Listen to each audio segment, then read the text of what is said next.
اگر آج کوئی مجھ سے پوچھے کہ میری زندگی کا سب سے مشکل رشتہ کون سا تھا تو میں بلا جھجک کہوں گی میری ساس۔ شادی کے پہلے ہی دن مجھے محسوس ہو گیا تھا کہ اس گھر میں میرے لیے محبت سے زیادہ امتحان لکھا جا چکا ہے۔ جب میں دلہن بن کر اس گھر میں داخل ہوئی تو سب نے میرا استقبال کیا، مگر میری ساس رشیدہ بیگم خاموش کھڑی مجھے ایسے دیکھ رہی تھیں جیسے میری آمد نے ان سے کوئی بہت قیمتی چیز چھین لی ہو۔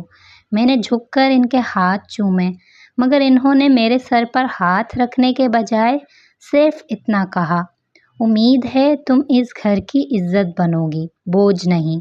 یہ جملہ میرے دل میں تیر کی طرح اتر گیا۔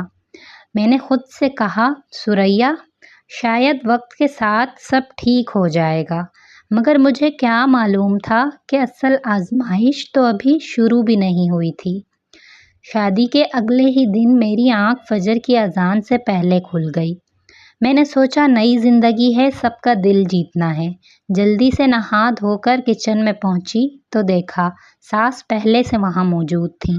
میں نے مسکرا کر کہا، امی آپ رہنے دیں، آج ناشتہ میں بنا لیتی ہوں۔ انہوں نے میری طرف دیکھا اور ٹھنڈے لہجے میں بولیں، صرف آج نہیں، اس گھر میں اب ہر روز تم ہی بناؤ گی۔ میں نے خاموشی سے سر ہلا دیا۔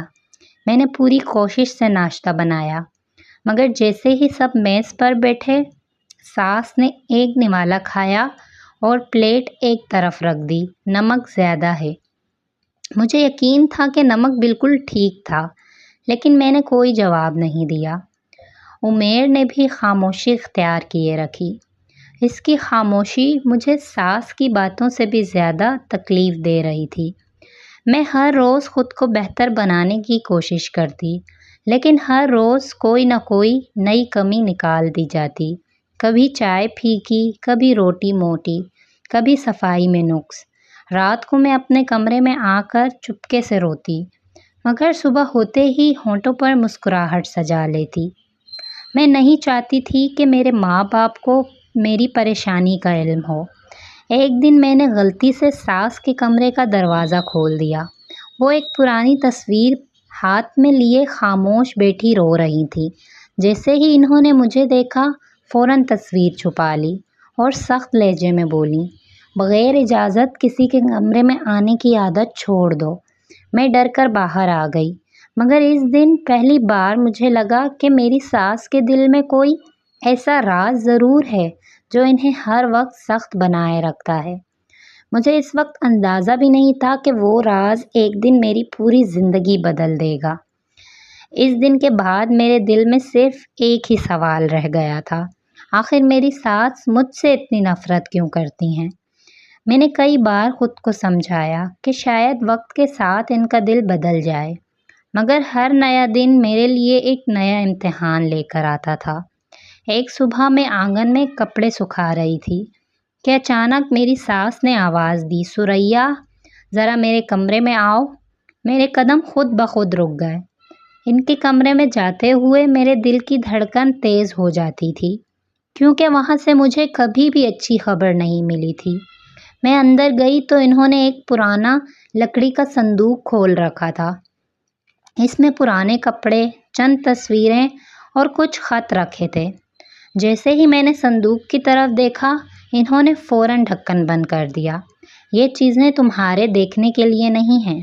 میں خاموشی سے باہر آ گئی، مگر میرے ذہن میں وہ صندوق بار بار آ رہا تھا۔ آخر اس میں ایسا کیا تھا جسے مجھ سے چھپایا جا رہا تھا؟ چند دن بعد امیر دفتر چلے گئے اور ساس محلے میں ایک تعزیت پر گئی تھیں۔ میں صفائی کر رہی تھی کہ اچانک ان کے کمرے سے کسی چیز کے گرنے کی آواز آئی۔ میں گھبرا کر اندر گئی۔ وہی پرانا صندوق زمین پر گرا ہوا تھا اور اس میں سے ایک تصویر باہر نکل آئی تھی۔ میں نے تصویر اٹھائی اور جیسے ہی اس پر نظر پڑی، میرے ہاتھ کانپنے لگے۔ تصویر میں ایک نوجوان لڑکی تھی۔ حیرت کی بات یہ تھی کہ اس کی شکل مجھ سے بے حد ملتی تھی۔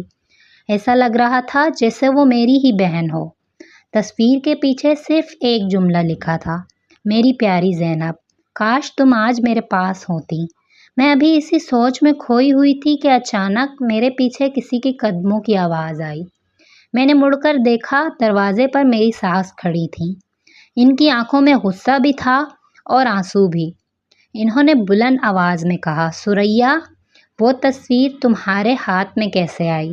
میرا گلا خشک ہو گیا، کیونکہ مجھے احساس ہو چکا تھا کہ میں نے انجانے میں ان کے سب سے گہرے زخم کو چھو لیا ہے، اور اس لمحے مجھے لگا جیسے میری سانسیں رک گئی ہوں۔ میں نے گھبرا کر تصویر فوراً واپس صندوق میں رکھ دی اور کانپتی ہوئی آواز میں کہا، امی، میری نیت خراب نہیں تھی۔ صفائی کرتے ہوئے صندوق گر گیا تھا۔ وہ چند لمحے خاموش رہی۔ ان کی آنکھیں تصویر پر جمی تھی، جیسے برسوں پرانی یادیں ایک دم زندہ ہو گئی ہوں۔ پھر انہوں نے آہستہ سے تصویر اپنے سینے سے لگا لی۔ کچھ زخم ایسے ہوتے ہیں ثریا، جنہیں وقت بھی نہیں بھر سکتا۔ یہ پہلی بار تھا کہ میں نے ان کی آواز میں سختی کے بجائے درد محسوس کیا۔ میں نے ہمت کر کے پوچھا، امی، یہ کون ہیں؟ انہوں نے میری طرف دیکھا مگر جواب دیے بغیر کمرے سے چلی گئیں۔ اس دن پہلی بار مجھے احساس ہوا کہ میری ساس صرف سخت مزاج عورت نہیں تھیں، وہ اندر سے ٹوٹ چکی تھیں۔ کچھ دن گزر گئے، گھر میں پھر وہی خاموشی تھی، وہی طعنے، وہی فاصلے، مگر اب میں ہر سخت بات کے پیچھے کوئی چھپا ہوا درد تلاش کرنے لگی تھی۔ ایک شام میں چائے لے کر ان کے کمرے میں گئی تو دیکھا وہ جائے نماز پر بیٹھ کر رو رہی تھی۔ انہوں نے شاید مجھے نہیں دیکھا تھا۔ وہ بار بار ایک ہی دعا مانگ رہی تھی، یا اللہ، میری بیٹی کو جنت نصیب کرنا، اور میری بہو کو وہ انجام کبھی نہ دکھانا جو میری بیٹی نے دیکھا۔ میرے ہاتھ سے کپ چائے کی ٹرے تقریباً گر گئی۔ میری بیٹی؟ تو کیا تصویر میں موجود لڑکی ان کی بیٹی تھی؟ مگر اگر ایسا تھا تو وہ مجھ سے نفرت کیوں کرتی تھیں؟ اسی رات میری زندگی نے ایک اور عجیب موڑ لیا۔ میں پانی پینے کے لیے اٹھی تو دیکھا ساس خاموشی سے گھر سے باہر جا رہی تھی۔ رات کے تقریباً 11:30 بج رہے تھے۔ میں نے پہلے کبھی انہیں اس وقت گھر سے نکلتے نہیں دیکھا تھا۔ میرے دل نے کہا، آج ان کے پیچھے جانا چاہیے۔ میں نے آہستہ سے چادر اوڑھی اور کچھ فاصلے پر رہتے ہوئے ان کا پیچھا کرنے لگی۔ وہ مسلسل چلتی رہیں، یہاں تک کہ ایک سنسان قبرستان کے دروازے پر جا کر رک گئیں۔ میں دور کھڑی سب دیکھ رہی تھی۔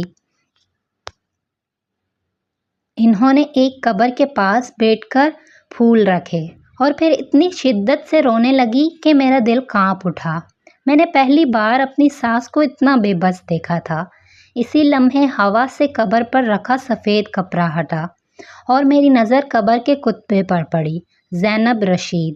یہی وہ نام تھا جو تصویر کے پیچھے لکھا تھا، لیکن اگلے ہی لمحے میری نظر کتبے پر لکھی تاریخ وفات پر گئی اور اسے پڑھتے ہی میرے قدموں تلے زمین نکل گئی۔ اور اس رات قبرستان میں جو سچ میرے سامنے آیا، اس نے میری پوری سوچ بدل دی۔ میں نے کانپتے ہاتھوں سے کتبے پر لکھی تاریخ دوبارہ پڑھی۔ زینب کی عمر 24 سال تھی، تقریباً اتنی ہی جتنی میری عمر اس وقت تھی۔ میرے دل میں عجیب سا خوف اتر آیا۔ میں دور کھڑی اپنی ساس کو دیکھ رہی تھی۔ وہ قبر کے پاس بیٹھی بار بار یہی کہہ رہی تھیں، بیٹی، میں آج بھی خود کو معاف نہیں کر سکتی۔ یہ الفاظ سن کر میری آنکھیں بھی نم ہو گئیں۔ میں خاموشی سے گھر واپس آ گئی۔ پوری رات مجھے نیند نہیں آئی۔ بار بار ایک ہی سوال ذہن میں آتا رہا، آخر زینب کے ساتھ ہوا کیا تھا؟ اگلی صبح میں نے امیر سے پوچھا، آپ کی کوئی بہن تھی؟ میرے سوال پر اس کے ہاتھ میں پکڑا ہوا چائے کا کپ رک گیا۔ چند لمحے وہ خاموش رہا، پھر دھیرے دھیرے سے بولا، تھی، لیکن اب اس کا ذکر اس گھر میں کوئی نہیں کرتا۔ میں نے مزید پوچھنا چاہا مگر امیر نے بات بدل دی۔ مجھے یقین ہو گیا تھا کہ اس گھر میں کوئی ایسا راز دفن ہے جس کا نام لینا بھی سب کے لیے تکلیف دہ تھا۔ چند دن بعد گھر کی صفائی کرتے ہوئے مجھے اسٹور روم میں ایک پرانا ڈبہ ملا۔ اس کے اندر کچھ کتابیں، چند تصویریں اور ایک ڈائری رکھی تھی۔ ڈائری کے پہلے صفحے پر خوبصورت لکھائی میں صرف ایک نام درج تھا، زینب۔ میرا دل زور زور سے دھڑکنے لگا۔ میں نے ڈائری کھولی تو پہلے ہی صفحے پر لکھا تھا، اگر کبھی یہ ڈائری کسی کے ہاتھ لگے تو وہ جان لے میں نے اپنی ماں سے کبھی نفرت نہیں کی۔ یہ جملہ پڑھتے ہی میری آنکھوں سے آنسو بہنے لگے۔ میں ابھی اگلا صفحہ پلٹنے ہی والی تھی کہ اچانک میرے پیچھے کسی نے میرا نام پکارا، ثریا۔ میں نے گھبرا کر مڑ کر دیکھا۔ دروازے پر میری ساس کھڑی تھیں۔ اس بار ان کے چہرے پر غصہ نہیں تھا، بلکہ ایسا درد تھا جیسے برسوں سے چھپا ہوا راز اب مزید چھپایا نہ جا سکے۔ انہوں نے آہستہ سے کہا، آج تم سب کچھ جان ہی لو۔ اور شاید وہ دن میری زندگی کا سب سے اہم دن تھا۔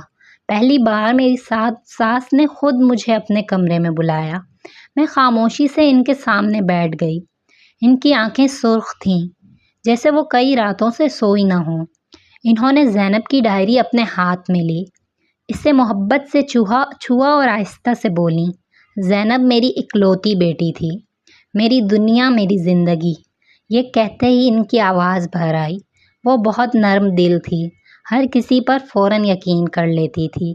میں اسے ہمیشہ سمجھاتی تھی کہ ہر مسکراتا ہوا چہرہ اپنا نہیں ہوتا، مگر وہ میری باتوں کو ڈر سمجھتی تھی، محبت نہیں۔ میں خاموشی سے ان کی ہر بات سن رہی تھی۔ ایک دن وہ ایک لڑکے کے جھوٹے وعدوں پر یقین کر بیٹھی۔ اس نے نکاح کا وعدہ کیا، عزت، محبت اور ساتھ نبھانے کی قسمیں کھائیں، پھر ایک دن سب کچھ چھین کر اسے تنہا چھوڑ گیا۔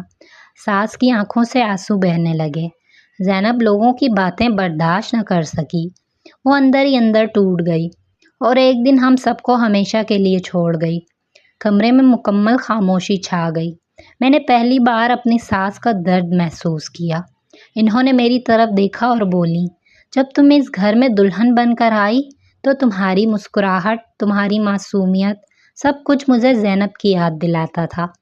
میں ہر وقت ڈرتی رہتی تھی کہ کہیں تم بھی کسی دھوکے، کسی کمزوری یا کسی غلط فیصلے کا شکار نہ ہو جاؤ۔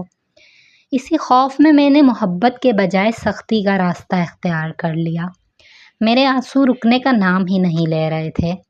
میں نے آہستہ سے ان کا ہاتھ پکڑا اور کہا، امی، اگر آپ نے پہلے دن ہی یہ بات مجھے بتا دی ہوتی تو شاید میں آپ کے ہر درد کو اپنا درد سمجھتی۔ انہوں نے ہلکی سی مسکراہٹ کے ساتھ میرا ہاتھ دبایا، مگر اسی لمحے انہیں سینے میں شدید درد محسوس ہوا۔ وہ اچانک کرسی سے نیچے گر پڑی۔ امی، میں چیخ اٹھی۔ میں نے فوراً امیر کو آواز دی اور ہم انہیں اسپتال لے کر بھاگے۔ لیکن اسپتال پہنچتے ہی ڈاکٹر نے جو بات کہی، اس نے میری پوری دنیا ہلا کر رکھ دی۔ مریضہ کی حالت بہت نازک ہے، اگر انہیں کسی سے کوئی بات کرنی ہے تو وقت بہت کم ہے۔ میری سانس نے کانپتے ہاتھ سے اشارہ کیا، ثریا، میرے پاس آؤ۔ اسپتال کے اس کمرے میں ہر مشین کی آواز مجھے ڈرا رہی تھی۔ میں نے ساس کے بستر کے قریب جا کر بیٹھ گئی۔ ان کا ہاتھ ٹھنڈا ہو چکا تھا، مگر انہوں نے میری انگلیاں مضبوطی سے تھام لیں۔ انہوں نے بہت آہستہ آواز میں کہا، ثریا، میری ایک آخری خواہش ہے۔ میں روتے ہوئے بولی، امی، آپ ایسی باتیں نہ کریں، آپ بالکل ٹھیک ہو جائیں گی۔ انہوں نے ہلکی سی مسکراہٹ دی اور سر نفی میں ہلا دیا، نہیں بیٹا، اب شاید میرا وقت پورا ہو چکا ہے۔ پھر انہوں نے تکیے کے نیچے رکھا ہوا ایک سفید لفافہ نکالا اور میرے ہاتھ میں دے دیا۔ یہ خط میری وفات کے بعد پڑھنا، اس سے پہلے نہیں۔ میرے ہاتھ کانپ رہے تھے۔ میں بار بار ان سے کہہ رہی تھی کہ وہ خاموش ہو جائیں، مگر وہ جیسے برسوں سے دل میں چھپی ہر بات مجھے سونپ دینا چاہتی تھیں۔ ثریا، ایک وعدہ کرو۔ جی امی۔ امیر کبھی اپنے دکھ زبان پر نہیں لاتا، اگر کبھی وہ ٹوٹنے لگے تو اسے اکیلا مت چھوڑنا۔ میں نے روتے ہوئے سر ہلا دیا۔ اور ایک بات۔ وہ چند لمحوں کے لیے خاموش ہوئیں۔ ان کی آنکھوں سے آنسو بہہ نکلے۔ جب اللہ تمہیں بیٹا یا بیٹی دے تو اس سے محبت ضرور دینا، مگر اتنی بھی نہیں کہ وہ زندگی کی سختیوں کا سامنا کرنا ہی نہ سیکھ سکے۔ یہ کہتے ہوئے انہوں نے میرا ہاتھ اپنے ماتھے سے لگا لیا۔ اچانک مانیٹر پر چلتی ہوئی لکیر بے ترتیب ہونے لگی۔ ڈاکٹر اور نرسیں کمرے میں دوڑتے ہوئے آئے۔ آپ سب باہر چلے جائیں۔ میں دروازے کے باہر کھڑی صرف ایک دعا مانگ رہی تھی، یا اللہ میری امی کو بچا لے۔ چند منٹ بعد دروازہ کھلا۔ ڈاکٹر آہستہ آہستہ میری طرف بڑھے اور ان کے ایک جملے نے میری ہمت توڑ دی، ہمیں افسوس ہے۔ میرے ہاتھ سے وہ سفید لفافہ زمین پر گر گیا اور میں پہلی بار اپنے ساس کے لیے اس طرح روئی جیسے ایک بیٹی اپنی ماں کے لیے روتی ہے۔ اس دن مجھے احساس ہوا کہ بعض رشتوں کی اصل قدر ہمیں اس وقت سمجھ آتی ہے جب وہ ہمیشہ کے لیے ہم سے جدا ہو جاتے ہیں۔ امی کی تدفین کے بعد گھر پہلے جیسا نہیں رہا تھا۔ وہی دیواریں، وہی کمرے، مگر ہر چیز اجڑی ہوئی لگ رہی تھی۔ رات کو سب کے سونے کے بعد میں اپنے کمرے میں آئی اور وہ سفید لفافہ اپنے ہاتھ میں لے لیا جو امی نے آخری سانسوں سے پہلے مجھے دیا تھا۔ میرے ہاتھ کانپ رہے تھے۔ میں نے آہستہ سے لفافہ کھولا۔ اندر ایک خط تھا اور ایک پرانی تصویر۔ تصویر میں زینب اپنی ماں کے گلے لگی مسکرا رہی تھی۔ میں نے آنسو صاف کیے اور خط پڑھنا شروع کیا۔ میری پیاری ثریا، اگر تم یہ خط پڑھ رہی ہو تو اس کا مطلب ہے کہ میں اس دنیا میں نہیں رہی۔ بیٹا، مجھے معلوم ہے تم نے میری سختیوں کی وجہ سے بہت آنسو بہائے ہوں گے۔ شاید تم نے کئی بار مجھے برا بھی کہا ہو اور تمہارا ایسا سوچنا غلط بھی نہیں تھا، لیکن ایک ماں جب اپنی اولاد کو کھو دیتی ہے تو وہ پہلے جیسی نہیں رہتی۔ زینب کے جانے کے بعد میں ہر وقت خوف میں جیتی رہی۔ جب تمہیں دیکھا تو مجھے لگا جیسے میری بیٹی دوبارہ میرے سامنے کھڑی ہے۔ میں تمہیں کھونا نہیں چاہتی تھی، اسی لیے تمہیں مضبوط بنانا چاہا، مگر طریقہ غلط چن لیا۔ اگر ممکن ہو تو مجھے معاف کر دینا اور مجھے اپنی ماں سمجھ کر ایک دعا ضرور کر دینا۔ خط پڑھتے پڑھتے میرے آنسو کاغذ پر گر رہے تھے۔ میں نے پہلی بار دل سے کہا، امی، میں نے آپ کو معاف کیا، بلکہ مجھے خود کو معاف کرنا ہے کہ میں آپ کا درد وقت پر نہ سمجھ سکی۔ اسی وقت امیر خاموشی سے کمرے میں آیا۔ اس نے میرے ہاتھ سے خط لیا، پڑھا اور برسوں بعد پہلی بار میرے سامنے بچوں کی طرح رونے لگا۔ میں نے اس کا ہاتھ مضبوطی سے تھام لیا۔ اس رات ہم دونوں نے فیصلہ کیا کہ امی کے نام پر ایک ایسا کام کریں گے جس سے کسی اور ماں کی گود اجڑنے نہ پائے، مگر ہمیں بالکل اندازہ نہیں تھا کہ امی کا ایک اور راز ابھی باقی تھا، ایسا راز جو ہمیں چند دن بعد ان کی الماری سے ملنے والا تھا۔ میں سمجھ رہی تھی کہ امی کے بارے میں اب سب کچھ جان چکی ہوں، لیکن قسمت نے میرے لیے ایک آخری حقیقت سنبھال کر رکھی تھی۔ 40ویں کے بعد میں ان کی الماری صاف کر رہی تھی کہ اوپر والے خانے میں ایک چھوٹا سا ڈبہ نظر آیا۔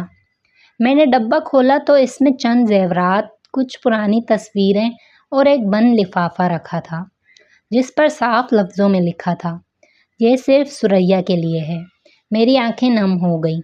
میں نے لرزتے ہاتھوں سے لفافہ کھولا۔ اس میں ایک مختصر سا خط تھا، ثریا، اگر کبھی تمہاری بہو اس گھر میں آئے تو اسے وہ محبت دینا جو میں تمہیں نہ دے سکی۔ میری غلطی کو اپنی زندگی میں کبھی نہ دہرانا۔ خط ختم ہوتے ہی میں بے اختیار رو پڑی۔ میں نے وہ زیورات سینے سے لگا لیے اور دل ہی دل میں کہا، امی، آپ کی یہ امانت ہمیشہ میرے پاس رہے گی اور آپ کا یہ وعدہ بھی۔ اسی شام میں اور امیر زینب کی قبر پر گئے۔ میں نے قبر پر پھول رکھے اور آہستہ سے کہا، زینب، تمہاری ماں نے آخری وقت تک تم سے محبت کی اور اب میں وعدہ کرتی ہوں کہ اس محبت کو کبھی نفرت میں بدلنے نہیں دوں گی۔ ہلکی ہلکی ہوا چلنے لگی۔ نہ جانے کیوں مجھے ایسا محسوس ہوا جیسے امی کی دعا آج بھی ہمارے ساتھ ہے۔ آج کئی سال گزر چکے ہیں۔ میرے گھر میں بھی ایک بہو آ چکی ہے۔ جب بھی وہ کوئی غلطی کرتی ہے میں ڈانٹنے سے پہلے امی کا آخری خط یاد کر لیتی ہوں۔ میں اسے اپنے پاس بٹھاتی ہوں، پیار سے سمجھاتی ہوں، کیونکہ میں جان چکی ہوں کہ محبت سے دیا گیا سبق سختی سے دی گئی سزا سے کئی زیادہ دیر تک یاد رہتا ہے۔ میں ثریا ہوں اور یہ میری زندگی کی وہ کہانی تھی جس نے مجھے سکھایا کہ بعض اوقات نفرت دکھائی دیتی ہے، مگر اس کے پیچھے چھپی ہوتی ہے ایک ٹوٹی ہوئی ماں